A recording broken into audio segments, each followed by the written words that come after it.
Hi, I'm Dr. Evelyn Samuel, and I'm a practicing dentist and dental practice efficiency coach. And what that means is I help dentists implement systems that help them to have better efficiency, productivity, profitability, and just a better quality of life. So today I wanted to get on and I wanted to talk about something that's, I think, long overdue. And it's something that I like to address in terms of how your office telephone is answered. And I like to say, how's the proper way to answer your phone and the true reason that patients are in scheduling.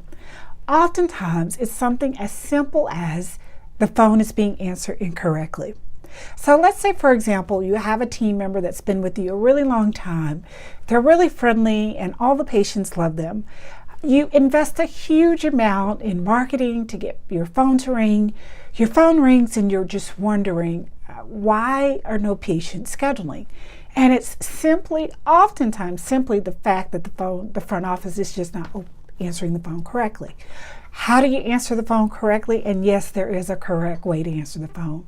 And that's what I want to get into now. So a lot of times the front office will do their job. A patient will call, or a prospective patient will call the office, and they'll ask a question, and they'll say something like, do you do fillings or root canals? And the person will say, well, yes, absolutely, we do that. And the person says, thank you, and they hang up. So what happened there? Well, they answered the question, so they probably thought they did a really good job, but they didn't invite the person into the office so that you could help them. Because obviously, if they're asking if you do the procedure, they're looking for help. Or if a patient calls and they ask for directions, well, chances are they're looking for a dentist and they would like to come in. So simply saying, well, yes, we're located by the hospital, but not inviting them to come in is not really answering the phone properly. So you can imagine in my office, I do something called telephone boot camp. And it's a workshop, and I do it for all of my new hires, and I do it for other offices, their teams as well. But you can imagine the looks that I get when I get someone who has 5 years of experience. And I say, look, no one answers the phone until they've gone through telephone boot camp. And you can just imagine the looks I get, because most people are like, hey, I know how to answer the phone. I've been answering the phone for about 5 years. Surely I know how to answer the phone. But whenever we do these workshops, it is amazing how the lights just turn on for the participants and how they can all see the benefits of how tweaking just a few minor things can make a world of difference in terms of making a phone call a converting phone call. So I like to give you my 8 essential elements of a converting phone call. Number 1, when someone calls, of course you want to do a greeting.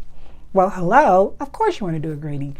But your greeting needs to be something that's very pleasant. The person needs to answer the phone with a smile, and they want to seem warm and happy that the person on the other end is calling.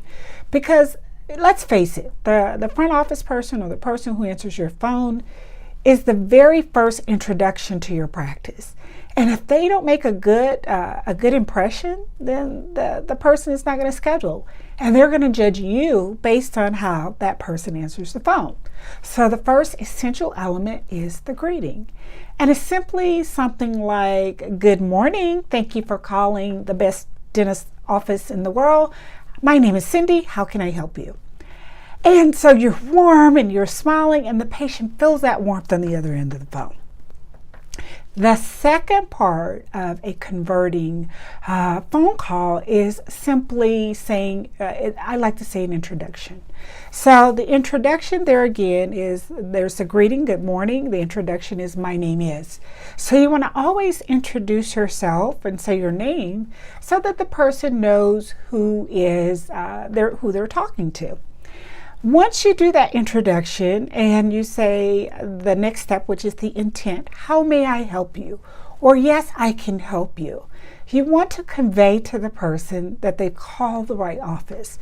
And you want to say your intent. How may I help you? So that you can help that patient make that appointment and come in so the doctor can help that patient or prospective patient. After you do your intent, you want to reassure the person who's on the other line. So you'll use words like absolutely, yes, sure, of course, yes, I can do that. I can help you with that. And that's reassurance. And there again, the person knows that they've called the right place, that you're going to help them, and that they can feel confident that you're going to take care of all of their needs. Now, once you're doing these first few steps, you want to make sure when that person gives you their name, that you listen to their name when you first answer the call and they give you your name throughout your introduction, that you use their name. Because what is the sweetest sound to everybody? It's simply their name. So you want to capture that, write it down, and use their name frequently throughout the phone call. So we've gotten through the first few steps, and then we want to move on after the reassurance, and we simply want to go to the endorsement. So what is the endorsement? The endorsement is when the person who answers the phone feels confident about their office. They're confident that the person has called the right office. They're confident in the services that the team is going to give, and they're confident in their doctor's ability. So the endorsement is when the person says something like, oh yes, of course, Miss Cindy. You'll love our office. Our team is amazing. And Dr. Jones has a world of experience. He's trained at some of the most prestigious institutions in the country, and you're going to love him. And he does beautiful work. So you want to make sure you know what that doctor's, what their strengths are, and you want to convey that to the person who's on the phone. Because let's face it, it's a lot better if you're tooting the doctor's horn than the doctor's tooting their own horn. It just doesn't sound right when it's coming from the doctor to talk about all of their certifications or how well they do dentistry and how beautiful their preps are. But it comes across a lot better if a trusted team member is saying those things. And it should come from the heart. It shouldn't be something that's rehearsed. But if you know that your office is unique and special, you need to convey that to the people who are calling. So once you get through the endorsement, you're going to step number 6, or essential element number 6, and that is the collection of data.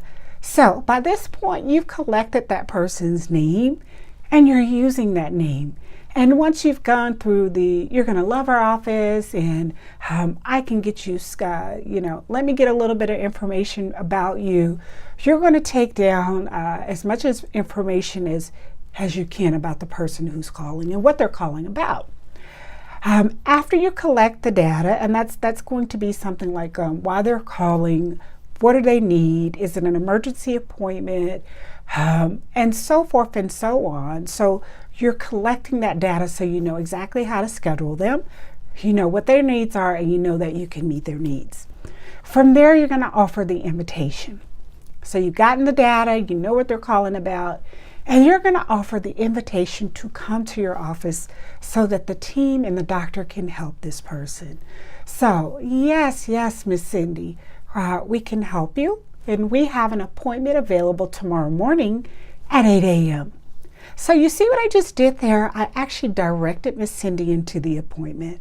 You want to make sure you're not giving too many options, because when you do that, the patient starts going through a laundry list of all the things they have to do, and you're on the phone for a really long time because they're thinking about Johnny's soccer practice and Susie's ballet practice. So you want to kind of direct them into to areas that work for the practice and openings that are available really soon. Now, of course, you can give a couple of choices, but I wouldn't recommend that many. You might do a morning or an afternoon appointment, but you definitely don't want to say, when do you want to come in? That's like the worst thing you can say. Nobody really wants to come to the dentist. And if they do, when you say when, it just kind of lessens the importance of the visit. So you want to direct them. Yes, I can help you. We have an appointment tomorrow at 8 a.m. Would that work for you? So after you've done the invitation, you want to move to the close. And what is the close? Well, the close is simply closing this phone call out. You've gone through all the essential elements of welcoming the patient, making them feel comfortable, endorsing your team and your doctor. capturing their data, inviting them into the practice. And now you want to end with the close. And the close is simply something like, okay, Miss Cindy, I have you scheduled for tomorrow morning at 8 a.m. We can't wait to see you. And if by chance you come up with any questions, please give our office a call and we'll be happy to address those things for you. Thank you and have a great day. So you've gone through all of those elements. You've kind of repeated them to the person who's on the other end of the phone. And then you want to welcome them into the practice somewhat again. You want to close out by repeating all the things that you've said, repeating the times, repeating the date, and then just reassuring them that, you're going to love it here. We'll see you tomorrow. We're so excited about you coming to our practice. And then you'll say goodbye, and if the patient has any concerns, they'll feel comfortable knowing that they can give you a call and you will get those things addressed. So these are my 8 essential elements of a converting phone call. It's really important if the phone is ringing or you're doing all this kind of marketing that you have to get the patients in to help you. The patients will more than likely love your office, but they'll never know that if you don't invite them to come in. And so you will never be able to help them if you don't get them in the office to see you in the first place. So if you want to learn more about telephone bootcamp, like really how you answer the phone properly, how you get more people to schedule, how you do conversions, just click below. You're going to click below on the link, and then you can go to my blog and my site and just learn more about how to make your phone calls more converting phone calls. Because let's face it, the first voice that they hear to your practice is the most important, and the first impression is a lasting impression, or you only get one time to make a first impression. So I'm Dr. Evelyn Samuel, and like I said, I am a practicing dentist, a dental practice efficiency coach. I help dentists implement systems that give them a better practice life, more efficiency, more productivity, and more profitability. And I can't wait to see you on the next video. Take care. Bye-bye.